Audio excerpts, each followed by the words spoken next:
Question number 11 यहाँ पे students कहता है,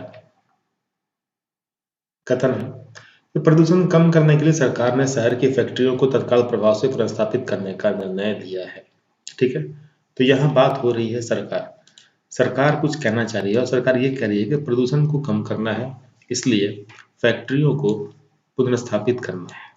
ठीक है, आइए आगे देखते हैं पूर्व धारणाएं। तो पूर्व धारणाएं में पूर्व धारणा नंबर 1 जो है, कहता है कि शहर में प्रदूषण सिर्फ वहां मौजूद फैक्ट्रियों से ही पैदा होता है।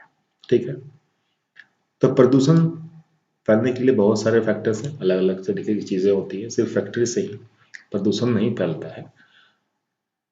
खैर, यहाँ पर अन्य चीजों के बारे में तो कुछ कहा नहीं गया है, लेकिन यहाँ जो ध्यान देना है वो सिर्फ वर्ड पर ध्यान देना है। यहाँ सिर्फ लिखा है, ओनली, केवल।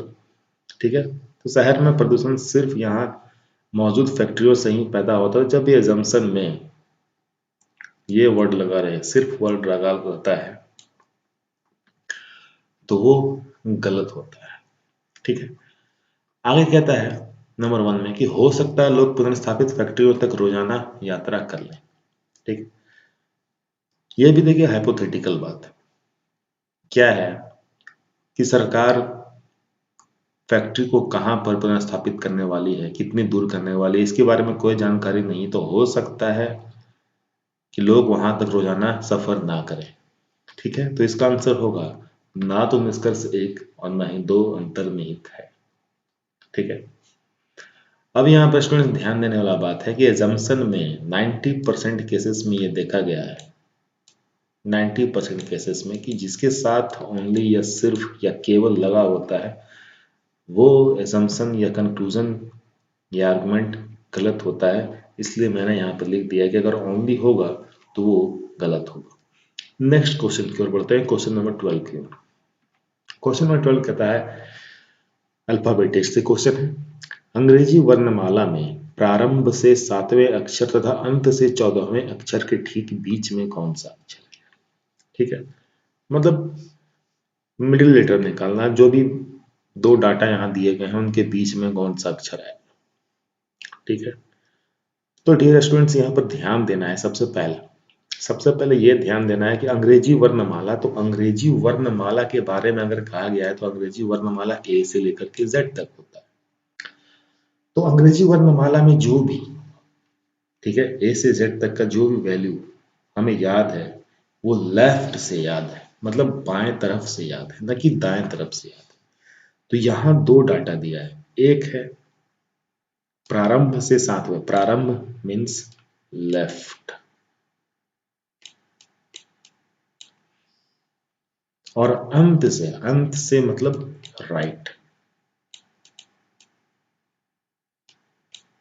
ठीक है, तो अंग्रेजी वर्णमाला में प्रारंभ से 7वें अक्षर और अंत से 14वें अक्षर के ठीक बीच में कौन सा अक्षर होगा। तो बड़ा सिंपल है।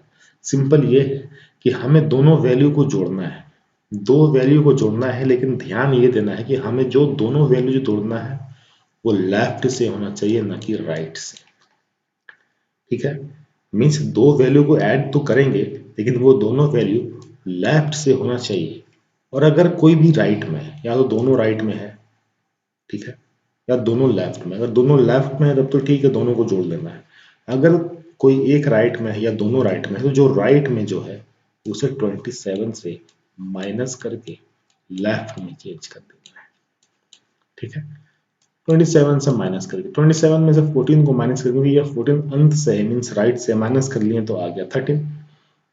ठीक है, 7 प्लस 13 कर लेंगे 7 प्लस 13 डिवाइड दे देंगे 2 से, 20/2, 20/2 10 टाइम्स में घट गया, 10 होता है जे का वैल्यू, आंसर हो जाएगा जे। ठीक है, आंसर हो जाएगा जे। इसी चीज को मैंने सॉल्व किया यहाँ पे कि सबसे पहले जो ट्रिक है कि फर्स्ट टर्म मतलब लेफ्ट से या प्रारंभ से, ठीक है, प्लस लास्ट टर्म मतलब अंत से, लेकिन दोनों वैल्यू किधर से होना चाहिए, तो दोनों वैल्यू होना चाहिए लेफ्ट से। दोनों को ऐड करेंगे और 2 से डिवाइड करेंगे। यहाँ पर भी मैंने 7 प्लस 27 माइनस 14 की।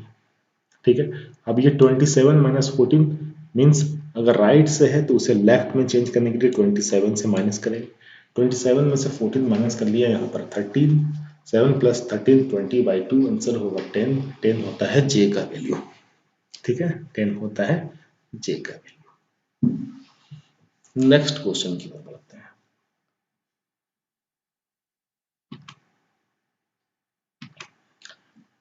सॉल्व करें, सरल करें, ठीक है। 20 है, 30 है, क्वेश्चन मार्क है, 72 है, ठीक है। 20 है, 30 है, फिर वहाँ क्वेश्चन मार्क दिया गया है, नेक्स्ट क्या लाना है। तो देखिए 20 को अब डायरेक्ट यहाँ लाना है। 20 को लाने के लिए बहुत सारा मल्टीप्लीकेशन। अगर हम 20 के लिए 4 को अगर 5 से मल्टीप्लाई कर देते हैं तो 20, और यहाँ 30 के लिए अगर 5 को 6 से मल्टीप्लाई कर लेते हैं तो होता है 30। यहाँ निकालना है। और यहाँ अगर 8 को यदि 9 से मल्टीप्लाई कर लें तो होता है 72। तो ध्यान देते हैं, यहाँ 4 है, 5 है, 5 है, 6 है, यहाँ 8 है, 9, तो जाहिर सा बात है कि यहाँ 7 इंटू 8 होगा। 7 इंटू 8 कितना, 56, आंसर हो जाएगा 56। उसी को यहाँ सॉल्व किया गया होगा। ये देखिए सबसे पहले 4 इंटू 5 20, फिर आया 5 इंटू 6 30, फिर आया 8 इंटू 9 72। ठीक, क्वेश्चन नंबर 14 की तरफ चलते हैं। तो क्वेश्चन नंबर 14 एक सीटिंग अरेंजमेंट का क्वेश्चन है। इसमें कहता है कि 6 विद्यार्थी A B C D E और एफ एक बेंच पर बैठे हैं। बी एफ और डी के बीच में बैठा है। ई ए और सी के बीच में है। ए एफ और डी के बगल में नहीं बैठा है। सी डी के बगल में नहीं बैठा है। बताएं कि ए के ठीक दाएं कौन सा है, ए के तुरंत राइट में कौन सा बैठा है, ये क्वेश्चन। तो सबसे पहले एक बेंच ले लेते हैं और उसमें 6 प्लेस बनाते हैं। स्टूडेंट्स, सीटिंग अरेंजमेंट का क्वेश्चन जल्दी और एक बार में सही बन जाए, इसके लिए सॉल्व करने के लिए जो भी यहाँ पे बात लिखा गया है उसको साइड में हम लोग लिखते हैं, जिसे हम लोग रफ वर्क कहते हैं, लेकिन ये बड़ा क्लियर होना चाहिए। जैसे जैसे यहाँ सबसे पहले कहा गया बी एफ और डी के बीच में, ठीक है। तो बी एफ और डी के बीच में बैठा है, लेकिन ये क्लियर नहीं है कि बी के राइट में कौन है, एफ है या डी, या बी के लेफ्ट में कौन है, एफ है या डी है। तो ऐसे केस पे हम लोग दोनों बातों को लिखेंगे। जैसे यहाँ पर बी को हमने मिडिल में रख लिया, लेकिन बी के राइट में कौन है ये नहीं पता, बी के लेफ्ट में कौन है ये नहीं पता। तो दो केसेस यहाँ हो सकता है कि हो सकता है कि बी के राइट में डी हो और बी के लेफ्ट में एफ हो, या ठीक इसका उल्टा मतलब वाइस वर्सा भी हो सकता है कि हो सकता है कि बी के लेफ्ट में डी हो और बी के राइट में एफ हो। ठीक उसी प्रकार से क्वेश्चन में आगे कहता है ई ए और सी के ठीक बीच में है। फिर से रेफर करेंगे सेम वैसे, इस बार ई के लेफ्ट में कौन है ये नहीं पता, हो सकता है कि ई के लेफ्ट में ए हो या हो सकता है ई के राइट में सी हो, उल्टा इसका वाइस वर्सा भी हो सकता है कि ई के लेफ्ट में सी हो और ई के राइट में ए हो। आगे फिर से क्वेश्चन में कहता है ए एफ और डी के बगल में नहीं बैठा है, मीन्स कहीं भी होंगे एफ और कहीं भी हो डी, उनके ना ही लेफ्ट ना ही राइट ए बैठेगा। ठीक है, तो यहां मैंने लिख दिया कि कहीं भी एफ और डी हो, कहीं भी एफ और डी हो, उनके बीच में ए नहीं होगा।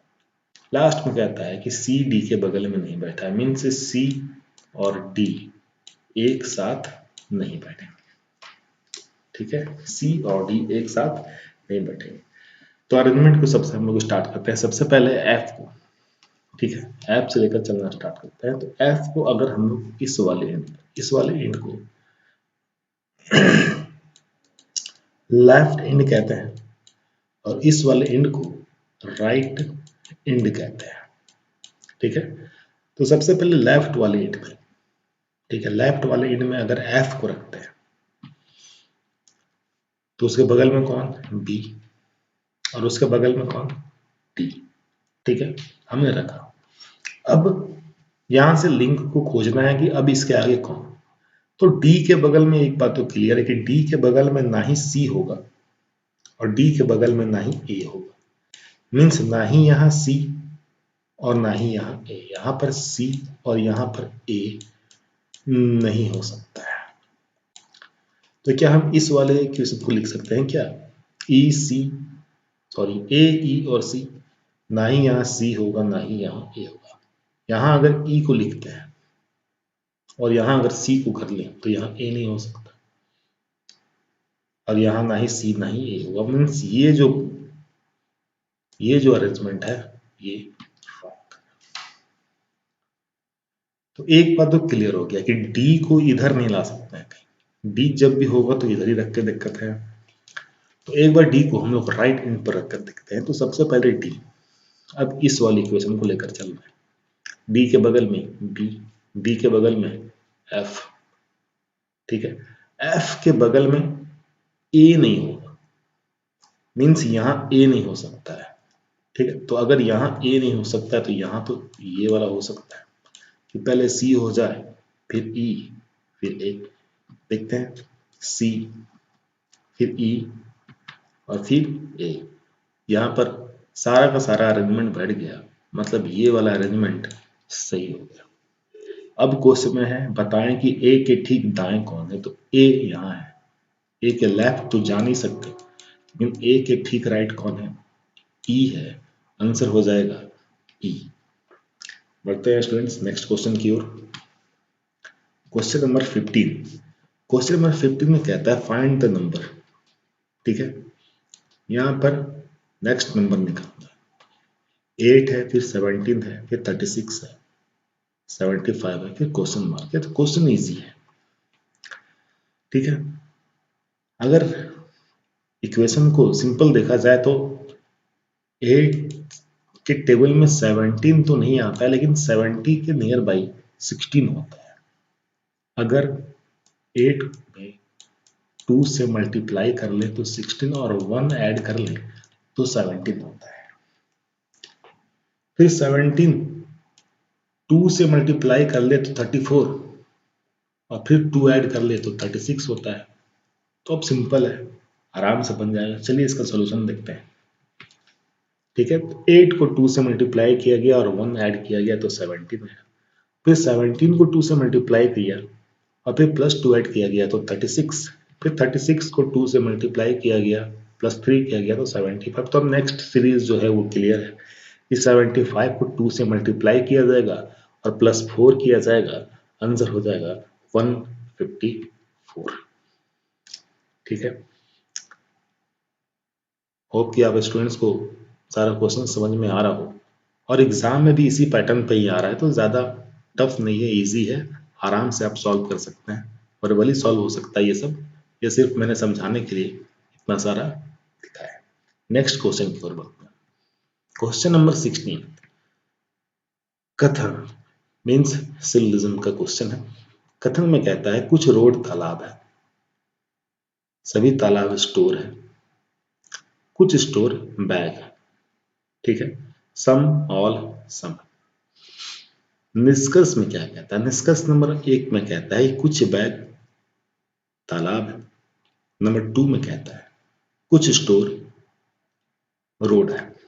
तो सबसे पहले देखा जाए तो सबसे पहले अगर बात करें हम सबसे लास्ट वाले स्टेटमेंट, तो कुछ स्टोर बैग है, ठीक है। अगर इसको वर्बली बिना वेन डायग्राम बनाए अगर सॉल्व करना हो सॉरी, तो सबसे पहले यहाँ ध्यान देंगे स्टूडेंट कि कुछ स्टोर बैग है, मीन्स बैग का रिलेशन सिर्फ और सिर्फ स्टोर के साथ। इसका मतलब ये हुआ कि बैग का जो भी रिलेशन होगा वो सिर्फ स्टोर के साथ ही होगा, तालाब या रोड के साथ नहीं, ठीक है। तो अगर सेकंड वाले निष्कर्ष पर ध्यान दिए कि कुछ स्टोर रोड है, ठीक है, कुछ स्टोर रोड है, और फर्स्ट वाले पे ध्यान दिया कुछ बैग तालाब है, तो बैग, सबसे पहले बैग के बारे में बात करें कि बैग का रिलेशन सिर्फ स्टोर से हो सकता है, तालाब या रोड से नहीं, तो फर्स्ट वाला तो गलत हो गया, ठीक है। अब सेकंड वाले को चेक करते हैं, बोलता है कुछ स्टोर रोड है। अब यहाँ कथन में कहता है कि कुछ रोड तालाब है, सभी तालाब स्टोर है। तो रोड का रिलेशन तालाब से, ठीक है, और जितना भी तालाब है सब का सब स्टोर है। इसका मतलब रोड का जो रिलेशन है वो स्टोर से भी है, मीन्स सेकंड वाला सही। लेकिन बहुत सारे स्टूडेंट इसे वेन डायग्राम से बनाते हैं, तो चलिए वेन डायग्राम के थ्रू कैसे सॉल्व करते हैं उसको देखते हैं। तो सबसे पहले फिगर बनाते हैं। कुछ रोड तालाब है, तो सबसे पहले आएगा रोड का सर्किल, और कुछ रोड तालाब है तो ये आया तालाब का सर्किल। उसके बाद कहता है कि सभी तालाब स्टोर है, तो सभी का सभी जो तालाब का जितना भी सर्किल है उसको स्टोर का सर्किल कवर करेगा। और फिर नेक्स्ट कहता है कि कुछ स्टोर बैग है, तो ये आया बैग का सर्किल। एक फिगर सफिशियंट है यहाँ पर समझने के लिए। तो स्टूडेंट्स, जब भी फिगर हम लोग बनाते हैं सोल्यूशन में तो वो स्टेटमेंट बेस्ड बनाते हैं, ठीक है। स्टेटमेंट का हर बात उसमें सही होना चाहिए। और जब भी एक फिगर बनाते हैं तो उसे हम लोग मेन फिगर कहते हैं। और ये मेन फिगर हमेशा स्टेटमेंट को पढ़कर बनाना है, जिससे जितना बोला गया है बस उतना ही करना है। तो कुछ रोड तालाब है हमने कर लिया, सारा का सारा तालाब स्टोर है वो भी हमने कर लिया। फिर बोलता है कुछ स्टोर बैग है, वो भी हमने कर लिया। कंक्लूजन नंबर 1 में देखा जाए तो कुछ बैग तालाब है, जैसा कि हमने आपको बताया था कि बैग का रिलेशन सिर्फ यहाँ स्टोर के साथ हो सकता है। और यहाँ फिगर में भी देखते हैं तो बैग का सर्किल सिर्फ स्टोर से इन टच है, ना कि तालाब से। तो फर्स्ट तो गलत हो गया। सेकंड वाले कंक्लूजन में अगर चेक करें, कहता है कुछ स्टोर रोड है। अब यहाँ देखते हैं स्टोर का ये जो बड़ा वाला सर्किल है, स्टोर का जो सर्किल है वो रोड के सर्किल से टच है। टच है मीन्स सम का केस यहाँ क्या हो जाएगा, सही हो जाएगा। तो सेकंड वाला सही आंसर होगा, ओनली 2 फॉलोज। पढ़ते हैं नेक्स्ट क्वेश्चन की ओर, question number 17। Missing number easy है, ज्यादा टफ भी नहीं है, ठीक है। स्क्वायर टेबल है 3 2 1। कैसे सॉल्व करेंगे? तो अगर 3 का स्क्वायर ले लें तो 9, 2 का स्क्वायर ले लें तो 4, 1 का स्क्वायर ले लें तो 1, और सबको अगर ऐड कर लें 9 + 4 13 + 1 14। तो ठीक उसी प्रकार से 4 का स्क्वायर 16, 3 का स्क्वायर 9, 2 का स्क्वायर 4, 16 + 9 25 + 4 29। तो ठीक उसी प्रकार से नेक्स्ट को भी सॉल्व करेंगे। तो चलिए इसका सॉल्यूशन देखते हैं। बिल्कुल वही किया गया है, 3 का स्क्वायर + 2 का स्क्वायर + 1 का स्क्वायर = 9 + 4 + 1 = 14। अगेन 4 का स्क्वायर + 3 का स्क्वायर + 2 का स्क्वायर = 16 + 9 + 4 = 29। तो नेक्स्ट होगा 5 का स्क्वायर + 4 का स्क्वायर + 3 का स्क्वायर = 25 + 16 + 9। आंसर हो जाएगा 50।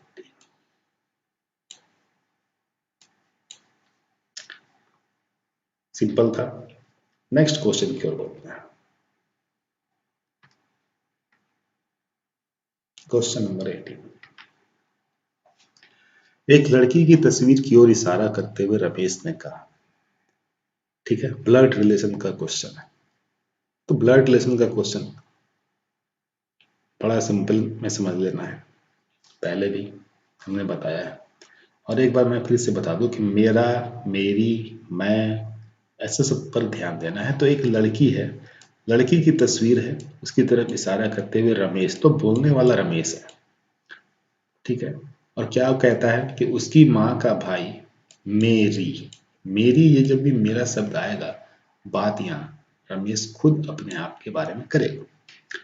तो उसकी मीन्स उस लड़की के बारे में, उसकी माँ, उस लड़की की माँ का भाई, ठीक है, मीन्स उस लड़की का मामा मेरी माँ के पिता का इकलौता पुत्र है, ठीक है। अब जाहिर सा बात है कि इस लड़की की माँ का जो भाई है वो रमेश उसकी माँ के पिता मिस रमेश के नाम का इकलौता पुत्र है, मतलब वो खुद के बारे में बात की। ठीक है, तो ये था वर्बली। अब बाय फिगर, सबसे पहले रमेश एक लड़की की तस्वीर, तो ये है लड़की की तस्वीर, और इस लड़की की तस्वीर की तरफ इशारा करते हुए रमेश में कहता है कि उसकी माँ का भाई, तो इस लड़की की मदर, बोलने वाला रमेश, और रमेश कहता है कि इसकी जो मदर है, माँ है, उसकी माँ का भाई, ये है भाई। ठीक है, उसकी माँ का भाई, मेरी माँ। अब यहां पर रमेश की मदर के बारे में क्लियर नहीं है, हो सकता है ये जो लेडी है वो खुद रमेश की माँ, या हो सकता है, ठीक है, कि रमेश की माँ नहीं, मौसी है। तो अगर रमेश की माँ किसी एक्स को मानते हैं, ठीक है, तो ये उसकी सिस्टर है, या फिर इसी को रमेश की माँ मानकर चलते हैं। ठीक है, तो उसकी माँ का भाई, मेरी माँ के पिता, अगर मान के चले कि ये जो लेडीज है ये खुद रमेश की माँ है, तो रमेश की माँ के पिता का इकलौता पुत्र ये।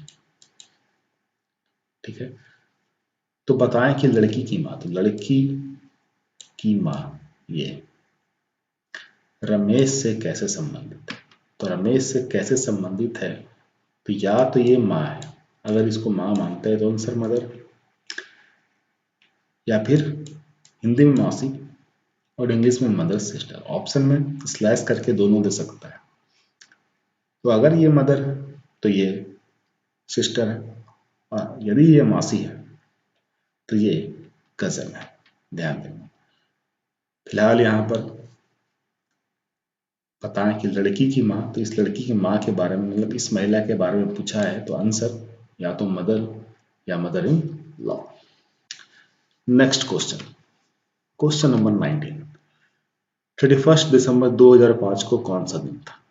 ठीक है, कैलेंडर का क्वेश्चन है, सिंपल है, आपको अगर ट्रिक पता है तो आप आंसर 1 सेकंड में दे सकते हैं यहाँ पर।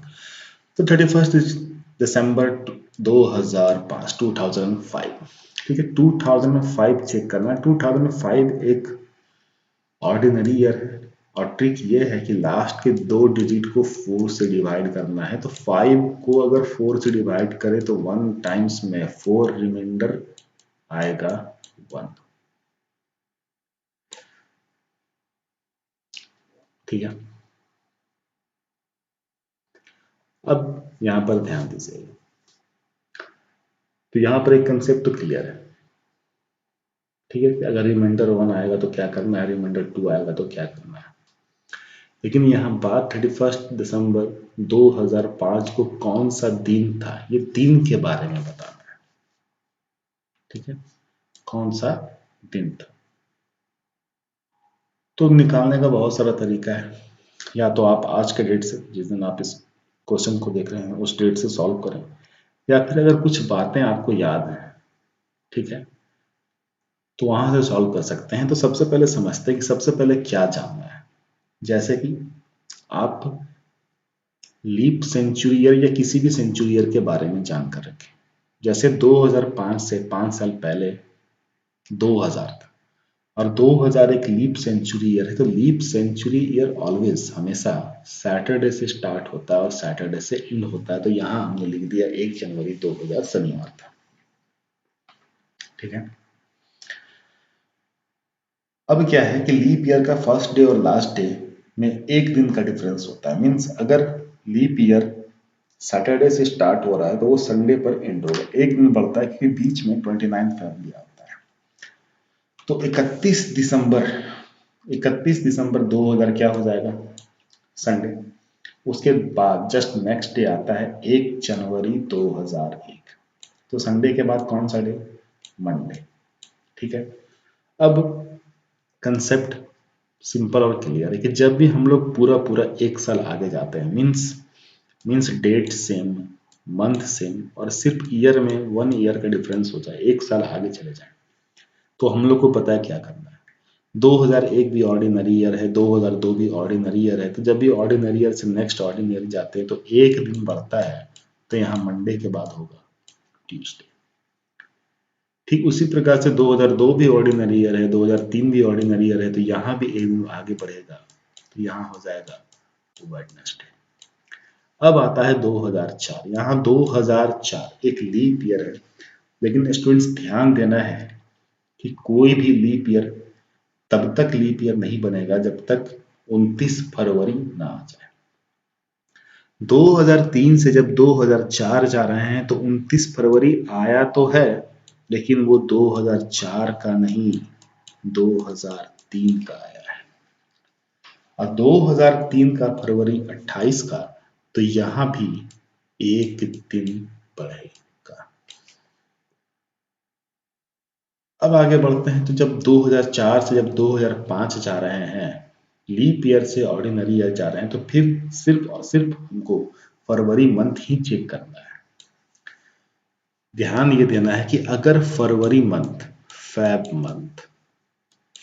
मंथ यदि 28 डेज का आएगा, तो वहां एक दिन जोड़ लेंगे अगर एक साल आगे जा रहे हैं तो, और -1 कर लेंगे अगर एक साल पीछे जा रहे हैं तो। लेकिन अगर फैब मंथ 29 डेज का होगा, तो वहां 2 दिन को ऐड कर लेंगे। ठीक उसी प्रकार जब 2004 से जब 2005 जा रहे हैं, तो सिर्फ हमें फरवरी मंथ चेक करना है, क्योंकि यहाँ जब भी एक साल आगे जाएंगे तो 12 मंथ्स आएंगे टोटल। तो इस बार जो फेब मंथ आ रहा है वो आया 2004 का, तो क्योंकि 2004 एक लीप ईयर है तो फरवरी 29 डेज का होगा, तो वहाँ एक दिन एक्स्ट्रा बढ़ेगा, मतलब यहाँ +2 करेंगे तो थर्सडे से 2 दिन आगे बढ़ेंगे सैटरडे। अब क्योंकि हम लोग को पता है कि 1 जनवरी 2005 है, और 2005 एक ऑर्डिनरी ईयर होता है, और किसी भी ऑर्डिनरी ईयर का फर्स्ट डे और लास्ट डे सेम होता है, मीन्स 31 दिसंबर 2005 भी सैटरडे होगा।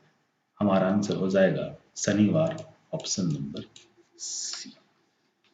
नेक्स्ट क्वेश्चन, क्वेश्चन नंबर 20 कहता है यदि सभी विषम संख्याओं के दूसरे अंक में 2 जोड़ा जाए तथा सभी सम संख्याओं के तीसरे अंक में से 4 घटा लिया जाए, तो इस प्रकार बनी कितनी संख्याओं में एक अंक 2 बार आएगा।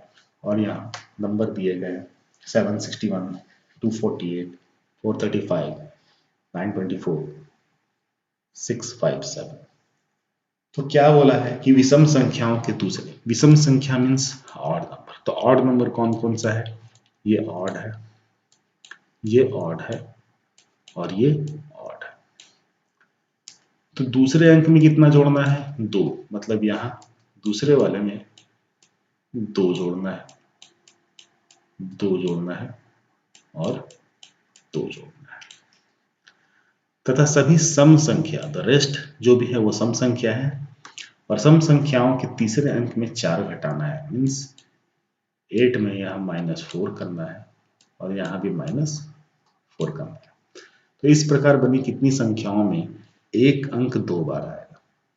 चलिए सॉल्व करते हैं, आंसर क्लियर है। तो सबसे पहले 761 में बीच वाले मीन्स सेकंड नंबर मीन्स 6 में 2 को ऐड करना है, तो यहाँ 782, यहाँ तो कोई रिपीटेशन नहीं है। नेक्स्ट है 248, तो 248 क्योंकि ये इवन नंबर है, तो इवन वाले में तीसरे नंबर पे -4 करना है, तो -4, 8 में -4 किए तो आया 244, मतलब फर्स्ट में गया।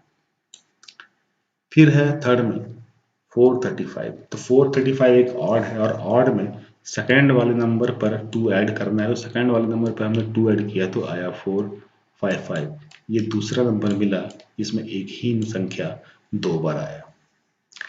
नेक्स्ट है 924, 924 एक इवन नंबर है, और इवन नंबर में थर्ड वाले नंबर पर -4 करना है, तो -4 करने के बाद 920 हुआ, इसमें कोई भी संख्या 2 बार नहीं आया। नेक्स्ट है 657। तो 657 एक ऑड नंबर है, और ऑड नंबर में जैसा इसमें लिखा गया है कि सेकंड वाले नंबर पे +2 करना है, तो सेकंड नंबर 5 है, +2 करने पे 7, 677 मतलब ये तीसरा नंबर है। आंसर हो जाएगा कि 3 बार। ठीक है, आंसर होगा 3 बार। Next question, question number 21। इसमें कहा है कि नीचे एक पासे की दो स्थितियों को दर्शाया गया है। यदि अंक 2 को ऊपरी सतह पर दर्शाया जाए तो बताएं कि निचली सतह पर कौन सा अंक होगा। डाइस का क्वेश्चन, बड़ा सिंपल होता है डाइस। आइए देखें, दो डाइस है तो पहले डाइस का रूल समझ लें। यहाँ पे डाइस का रूल है, ठीक है, कि जब भी दो डाइस या दो से अधिक डाइस में कोई भी एक संख्या कॉमन मिले तो वहां से या तो क्लॉकवाइज रोटेट हो जाते हैं या तो एंटी क्लॉकवाइज रोटेट हो जाते हैं। जैसे इस डाइस 1 इसे मान लें और इसे अगर डाइस 2 मानते हैं तो इसमें इसमें दोनों में 6 कॉमन है। ठीक है, और जब भी कुछ कॉमन मिल जाए दो या दो से अधिक डाइस में, तो जो कॉमन मिलता है वहां से क्लॉकवाइज टर्न कर जाते हैं, क्लॉकवाइज टर्न करते हैं। तो क्लॉकवाइज अगर सेकंड नंबर डाइस से क्लॉकवाइज टर्न करें तो सबसे पहले आता है 2, और इसमें अगर टर्न करें तो आता है 4। ठीक है, तो डाइस नंबर 1 का 6 है, पहले टर्न किए तो 4 आया, फिर टर्न किए तो 5 आया। डाइस नंबर 2 से चलते हैं, जिसमें भी 6 कॉमन है। 6 को लिए, टर्न किए तो पहले 2 आया, फिर टर्न किए तो पहले 3 आया। कौन नहीं आया, तो नहीं आया वो है 1, मीन्स 6 का अपोजिट 1। अब जो जिसके सामने लिखा हुआ है वो एक दूसरे का अपोजिट है। 4 का अपोजिट 2, 5 का अपोजिट 3। यहाँ पर पूछा गया है अंक 2 को ऊपरी सतह पर दर्शाया जाए, आंसर है 4। चलिए फिर भी देखते हैं इसमें क्या किया गया है। तो सबसे पहले 2 का अपोजिट 4, जैसा मैंने आपको बताया सिंपल वे में लिख दिया गया है। ठीक है, लेकिन तरीका आपने समझ गया कि जो भी कॉमन मिलता है वहां से या तो क्लॉकवाइज या तो एंटी क्लॉकवाइज घूमते हैं।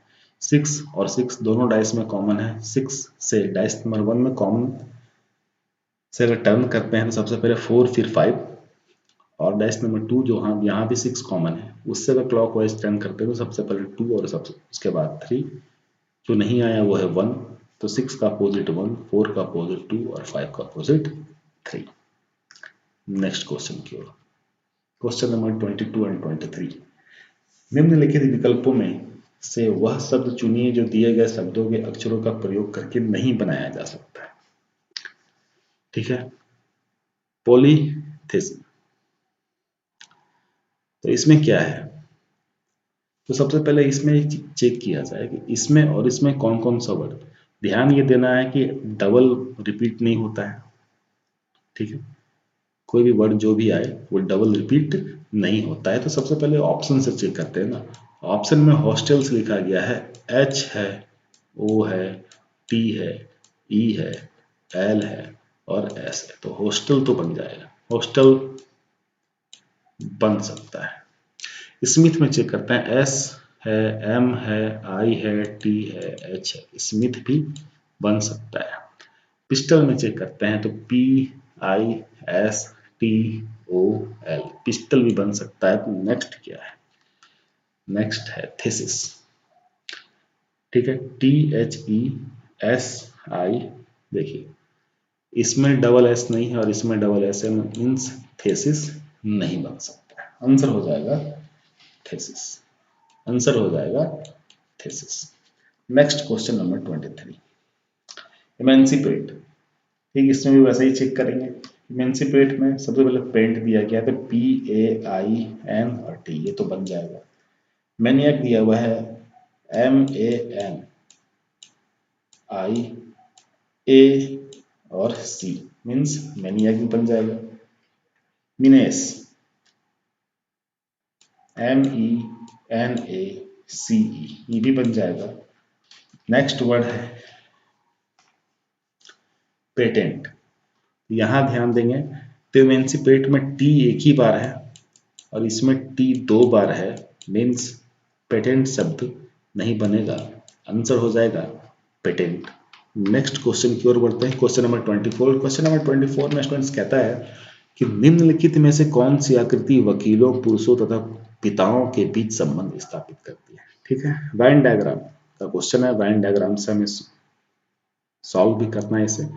बड़ा सिंपल है लेकिन फिर भी एक चीज को समझ लें कि सबसे पहले यहाँ देखा जाए तो 2 जेंडर है और एक प्रोफेशन है। ठीक है, तो जेंडर और प्रोफेशन में हम लोग जेंडर को ज्यादा महत्व देते हैं, तो फिलहाल कॉमन देखा जाए तो यहाँ भी पुरुष एक जेंडर है, पिता भी एक जेंडर, यहाँ एक प्रोफेशन है, ये है प्रोफेशन।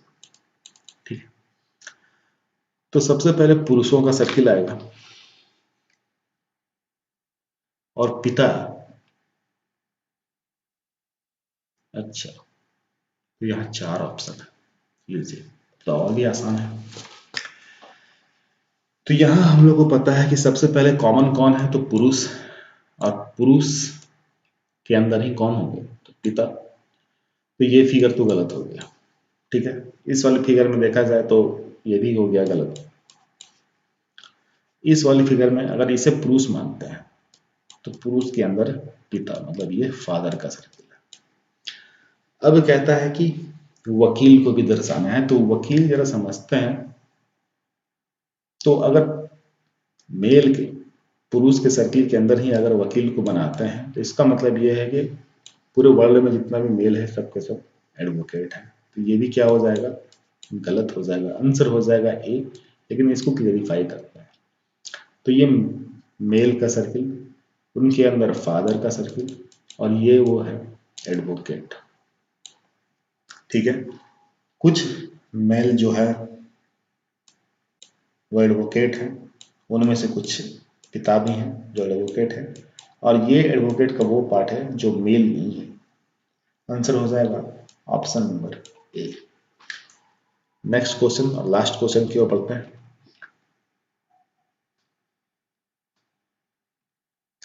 क्वेश्चन नंबर 25 फिर से स्टेटमेंट है कि धार्मिक विचारों वाले और ईश्वर से डरने वाले लोग धोखा नहीं देंगे। ये स्टेटमेंट है कि जो धार्मिक विचार वाले होते हैं, जो भगवान से डरने वाले लोग होते हैं, वो कभी किसी को धोखा नहीं देते। आइए देखते हैं निष्कर्ष, मीन्स कंक्लूजन नंबर 1, धोखा देने वाले नास्तिक होते हैं। ठीक है, धोखा देने वाले लोग नास्तिक होते हैं, भगवान से नहीं डरते हैं, ऐसा तो कहीं लिखा गया नहीं। और सेकंड में कहता है कि धर्म सद्गुणों को विकसित करता है। ठीक है, तो धर्म सद्गुणों को विकसित करता है, यहाँ पर धर्म का ही बात है क्योंकि धार्मिक विचार है, और किसी भी धर्म में यह नहीं कहता कि धोखा दो या भगवान से मत डरो। तो फर्स्ट वाला बात तो गलत, लेकिन सेकंड वाला बात यहाँ सही होता, आंसर होगा ओनली 2 फॉलोज। तो स्टूडेंट्स यहाँ पर एनटीपीसी का सेट 1 आज खत्म हुआ। ठीक है, अगर आप लोग को वीडियो पसंद आया हो तो लाइक करें, सब्सक्राइब करें, शेयर करें, बेल आइकन को दबाएं। मिलते हैं हम लोग अब नेक्स्ट वीडियो में। बहुत बहुत धन्यवाद।